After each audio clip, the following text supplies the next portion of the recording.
We have three speakers this morning, namely, first of all, we have Jeffrey Haynes, okay, from London Metropolitan University, and his title is From Huntington to Trump, 25 Years of Civilisations. So I will, each one has 15 minutes. I will tell you about 2 minutes before time is up that you better come to a close. Okay, thank you very much.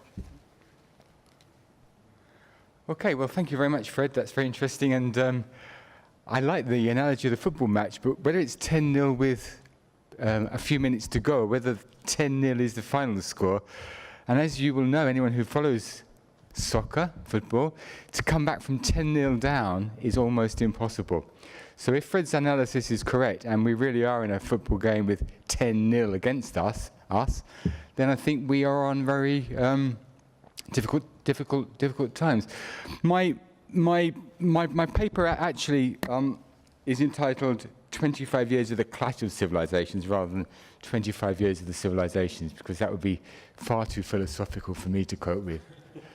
So let me just start by telling you the sort of background to this. My own interest in this topic was came from a couple of years ago. In fact, I was part of a large research project organised from the University of Chicago Divinity School on called Enhancing Life Project, and there were 35 different participants all doing different research projects. Most of the people were Christian theologians, a few were sociologists. I was the only political scientist, and my focus was on the United Nations Alliance of Civilisations. The UN Alliance of Civilisations, as you will probably know, was what came after the dialogue. The dialogue was never institutionalized at the UN, and to be fair, it was never actually accepted at the UN, largely because Khatami was an Iranian, I think, and Iran then as now was regarded with great suspicion by many of the big players at the UN. So that kind of died a death.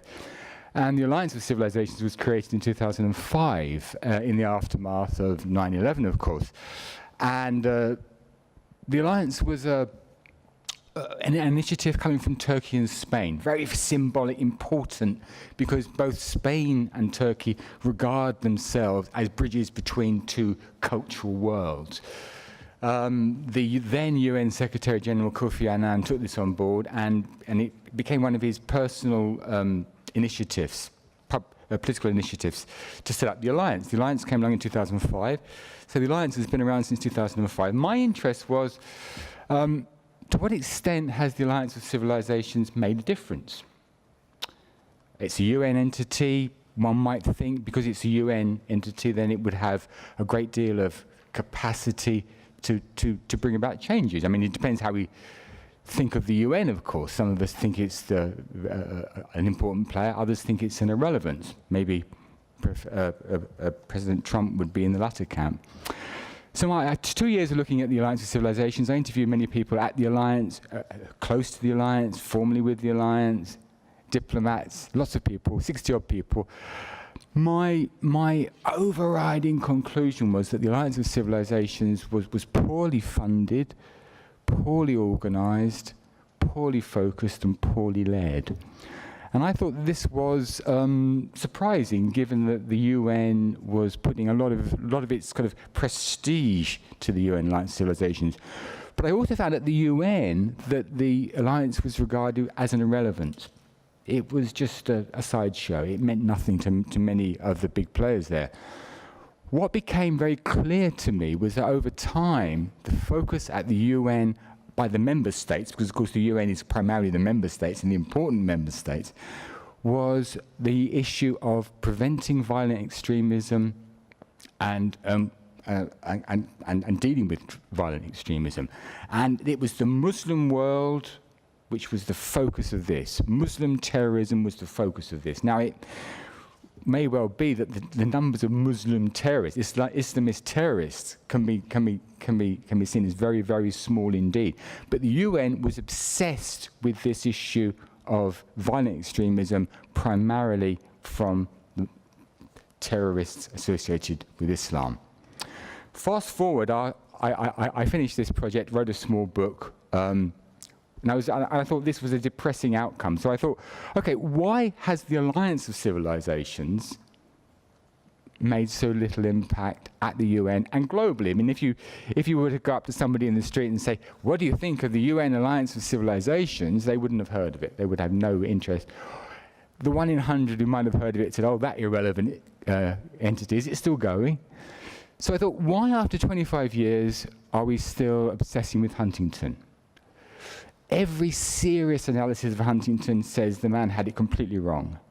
It was a completely misfocused analysis which came in the wake of the end of the Cold War. It came as the Soviet Union fell apart. It came as Yugoslavia fell apart. And for Huntington, it seemed to be the case that this was the way of the future. Now, I think clearly it hasn't become the way of the future. We don't live in a world where civilizations are clashing. We live in a world where there are serious conflicts, but it's very, very hard indeed to label them civilizational conflicts. The current big issue, of course, in international politics is to some degree the relationship between China and the US, a trade war. But a trade war between the US and also Canada and the EU. The notion of a civilizational conflict defining and focusing that particular conflict seems to me to be an irrelevance. So why then Huntington? Why do we talk about the clash of civilizations? And it seemed to me from initial research into this topic that what we were really talking about now was a UN and Western government obsession with Islamist terrorism, which is a serious issue. It's very topical, very controversial. It exercises many people's minds. But it's not about a civilizational clash of values. It's between a very small group of people with a particular, I would say, misguided view of Islam and Western governments who need to be seen to be dealing with security issues for their populations. Important, but doesn't really get to the root of the issue, what a clash of civilizations is, I think. But it struck me that what we are now seeing, and what my paper is about how the clash of civilizations has been very much focused and is now playing out within countries. And I thought this is quite surprising because we have a number of countries in Europe where, I mean, I will use the term right-wing populist. Dr. Yakunin didn't like the term, but I think it's a very appropriate term for the kinds of political platforms and parties that we're seeing, who are not just exploiting the fears of Muslim immigration, but are blatantly lying about the circumstances and the facts of Muslim immigration. So it seemed to me that what we're talking about when we talk about a clash of civilizations is not two objective actors where we can rationally analyze using social scientific techniques, applying our evidence, and coming up with a balanced view of what's happening, but rather we're seeing a civilizational conflict created and maintained and determined by right-wing politicians who are picking up on multifaceted fears of populations and focusing it into a particular context for their own political aspirations and goals. And this is not, as I say, to me, a question of exploiting legitimate fears. This is a question of creating fears often from untruths. I mean, I'll give you an example of President Trump in the United States. Just yesterday, in one of his inimitable tweets, he was talking about Germany. And he made some comment and claim that there is a very strong link between Muslim immigration into Germany, the 1 million people in 2015-16, and a dramatic rise in crime. We don't want the US to be like this. We're not going to be a migrant camp like Europe. That's my impression of him, by the way. That isn't me having a brainstorm. The German government has published statistics which says that crime in Germany is at its lowest since 1992. End of story. He got it wrong. Social scientific evidence. But the point is, Trump will be believed for this erroneous claim by many of his supporters and by people who want to see the problem as he depicts it. So it seems to me that the clash of civilizations has become a political football which is not any longer amenable to rational debate or rational analysis. Because I like to think of myself as a social scientist. I like to engage with social scientists. We care about evidence. We come up with the best source of evidence we can, weigh up arguments, and come to conclusions based upon that. Not always right, of course, but that's the attempt.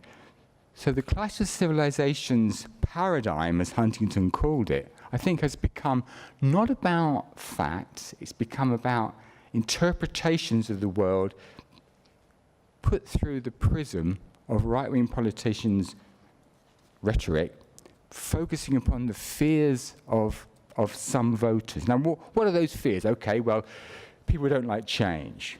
People don't like seeing their neighbourhood suddenly change because different people come in. That's fine. But it's about a lot more than that, I think. It's about the effects of globalization. It's about the way that, for example, Trump exploits the loss of US jobs to create an environment of fear where people look for scapegoats. And I think that this is a very effective electoral tactic. And it's become so effective that I would say it's becoming a global trend towards a right-wing populism which indulges in a persecution of minorities. And the irony, of course, is that in many European countries, Muslim immigrants were welcomed in some decades ago as fundamental components of rebuilding after World War II. This is a well-known story, of course. In the United States, it's a slightly different picture because there aren't clearly defined Muslim communities in the US. There's something like 3 million Muslims in the US, 1% of the population, spread across the length and breadth of the country. There's no particular racial connotation of being a Muslim in the US. Yet the United States, under Trump and under ideologues like Steve Bannon, have managed to create a fear of Islam which is based upon similar concerns as expressed by some of the right-wing populists. And it boils down to what I would term as a social scientist a clash of civilizations between the worldview and the arguments of ideologues like Steve Bannon, of President Trump, and some of the right-wing politicians in Europe, and a view which says that this is about terrorism, this is about the imposition of Sharia law, this is about the attempt by Muslims to have huge numbers of children so they dominate populations in a very short period of time. And it's all about the fear of the other, which is electorally exploited by the politicians. Now, Fred mentioned the 10-0 scoreline. Whether the game's over or whether the game is reaching its final few minutes, I'm not sure. But I do think we're on very difficult ground now because we don't any longer seem to be in a position where rational argument can change how people view the world. Because it's well known that in many European countries, for example, when people are asked to estimate what's the percentage of Muslims in your country, and the actual figure might be 5%, people will say 20%, 30%. So they're wrong by a factor of 4 or 6. Fine. Show them the statistics, you're wrong by a factor of 4 to 6. Where we are now, of course, is that many people will say that's a lie. That's the liberal media creating a deliberately false impression to pull the wool over our eyes so the liberal elites can flood our country with foreigners to their benefit and our detriment. What do you do about that? How do you counter that argument when we're no longer capable of countering it with rational argument and evidence which shows something different? So we've reached, I think, a very dangerous position because we don't have the capacity to fight wrong arguments with right facts. Facts now are open to interpretation. Trump with his famous alternative, or Trump's spokeswoman with her famous alternative facts of a while ago. So I'm getting 2 minutes from Fred, so I'll wrap it up. So I think I have a kind of, I won't say necessarily a pessimistic view.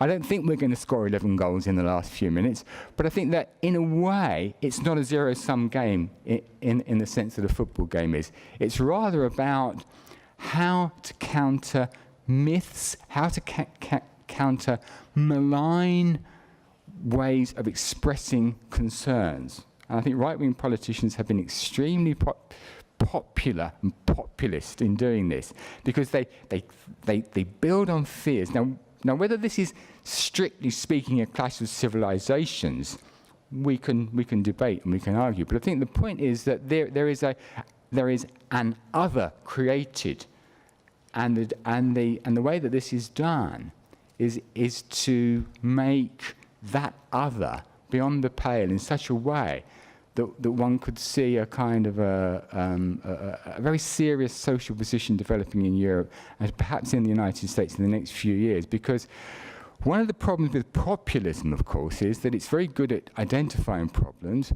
very good at suggesting soundbite solutions to those problems, but it hasn't got a great track record in dealing with those problems.